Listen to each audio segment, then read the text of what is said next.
In the heart of southern England, where the chalk cliffs rise majestically from the sea, lies a coastal town named Lyme Regis. It is a place where the spirit of adventure has always run high and where the past seems to linger just beneath the surface. It was here, amidst the rugged beauty of the Jurassic Coast, that the remarkable tale of Mary Anning, the woman who discovered dinosaurs before Darwin, unfolded. Mary Anning's story began in 1799, a year of great scientific revolutions when Napoleon invaded Egypt and the French began their campaign for global domination. However, Mary wasn't born into a world that offered much opportunity. On May 21st, she entered this world in Lyme Regis, a small town with a population of around 5,000, nestled between the rolling hills of Dorset and the vast expanse of the English Channel. Her family background was humble. Her father, Richard Anning, worked as a cabinet maker, and her mother, Mary Morel Anning, was the daughter of a local fisherman. Their modest home stood at No. 3 New Row, a simple abode that would witness the birth of a girl who would change the course of scientific history. As a child, Mary's world was shaped by poverty and limited opportunities.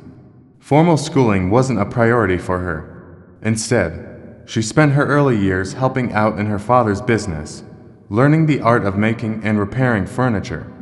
But it was outside these four walls that her true education began.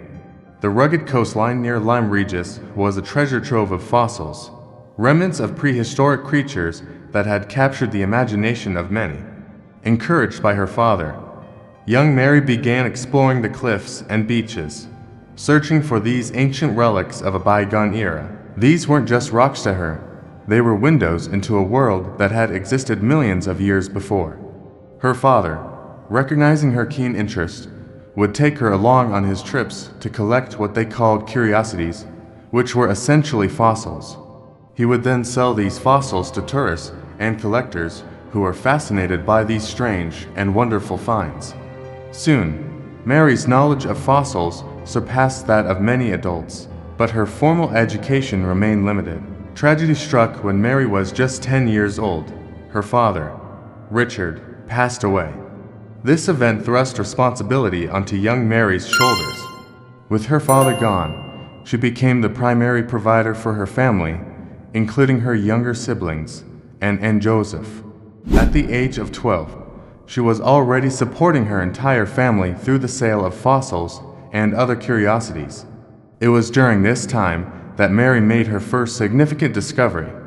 One day, while excavating a fossil in the cliffs near Lyme Regis, she came across something that was unlike anything she had seen before. It was a massive, long-bodied fossil with a large head and sharp teeth. After much effort, she managed to extract the fossil from the rock. Realizing the significance of her find, she took it to show Reverend William Buckland, a prominent geologist in the area. Buckland was astonished. He recognized it as the skeleton of an extinct marine reptile known as an Ichthyosaur. And it was Mary's discovery that brought the first complete Ichthyosaur skeleton to light. This find sent ripples of excitement through the scientific community. Ichthyosaurs were a group of marine reptiles that lived during the Mesozoic era. They were perfectly adapted for life in the water, resembling dolphins or sharks with their streamlined bodies and powerful tails. The discovery of the Ichthyosaur shattered existing beliefs about the age of the Earth and the nature of fossils.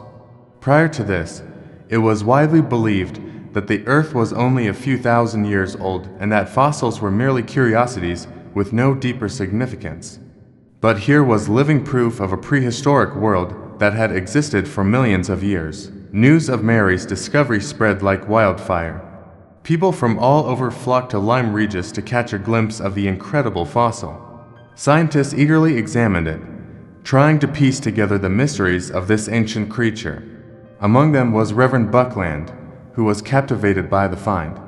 He included a drawing of the Ichthyosaur in his book Reliquiae Diluvianae and credited Mary with the discovery. However, he didn't fully acknowledge her role, instead referring to her as a poor young woman. This was a common theme in how Mary was treated. Despite making groundbreaking discoveries, Mary's contributions were often overshadowed by the male scientists of her time. But despite the lack of recognition, Mary continued her work. In 1811, she made another astounding discovery, this time unearthing the first plesiosaur ever found in Britain. Like the Ichthyosaur, the Plesiosaur was a marine reptile, but it had a much more distinct appearance.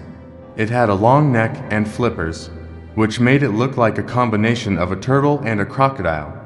Once again, Mary's find shook the scientific community. Here was more proof of a prehistoric world that had been wiped from the face of the earth.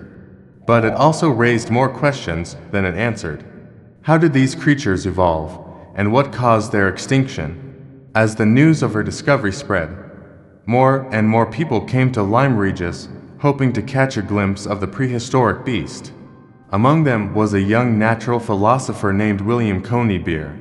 He was so impressed by Mary's work that he invited her to his home for a dinner party, marking one of the few times she would mix with the intellectual elite of her day. But it was her next discovery that would truly cement her place in history. In 1823, Mary Anning unearthed a fossil that was unlike any she had found before. It was a jawbone with teeth that were set in sockets like those of a dog. She knew immediately that this was something special, and carefully cleaning and examining the fossil, she realized that it belonged to a flying reptile, a creature that had once soared through the skies. She had discovered the first British specimen of a pterosaur. Pterosaurs were a diverse group of flying reptiles that lived during the Mesozoic era. They came in all shapes and sizes, from small, swift creatures to giants with wingspans of over 30 meters. The discovery of the Pterosaur in England pushed the boundaries of scientific understanding even further. Here was tangible proof of a time when Earth's skies were filled with creatures that seemed straight out of fantasy. Mary's contribution to paleontology was monumental, yet she faced constant struggles. For one, she was a working-class woman in a profession that was dominated by wealthy landowners and amateur naturalists. Her findings often went uncredited, and when they were, it was usually with her name misspelled or omitted entirely. To make matters worse, the fossils she found were often bought by wealthy men who would then publish papers based on them, taking credit for the discoveries themselves. Despite these setbacks, Mary's passion for her work remained undimmed. She continued to explore the cliffs and beaches near Lyme Regis, uncovering more and more fossils that helped to paint a clearer picture of the prehistoric world. Her legacy was secured when she was finally given public recognition for her pioneering work.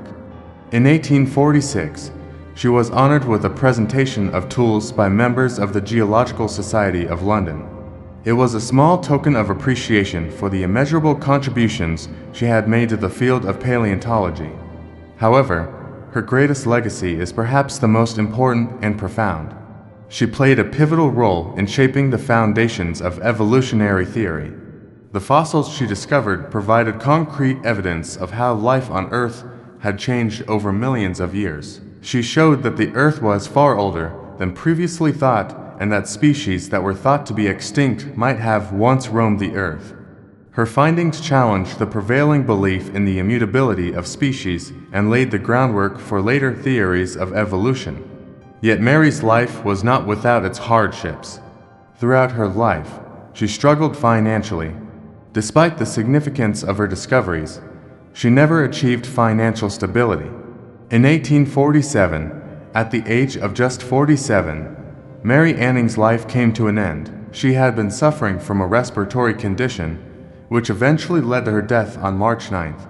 She was laid to rest in St. Michael's Churchyard in Lyme Regis, her final resting place overlooking the very cliffs that had yielded so many of her remarkable finds. Today, Mary Anning is celebrated as one of the most important figures in the history of science. Her story is a testament to the power of curiosity, determination, and the pursuit of knowledge. Though she faced countless obstacles, she refused to be deterred. She made groundbreaking discoveries that changed our understanding of the natural world. She unearthed a lost world that had been hidden for millions of years, and in doing so, she gave humanity a new way to see its ancient past. In conclusion, Mary Anning's legacy continues to inspire awe and wonder.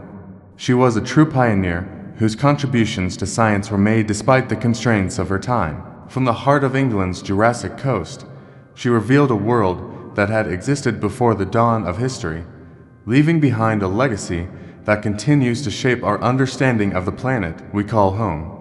If you like this video, please hit the thumbs up button below the video. And if you haven't already, subscribe to the channel to get notified of our latest videos. Thank you for watching.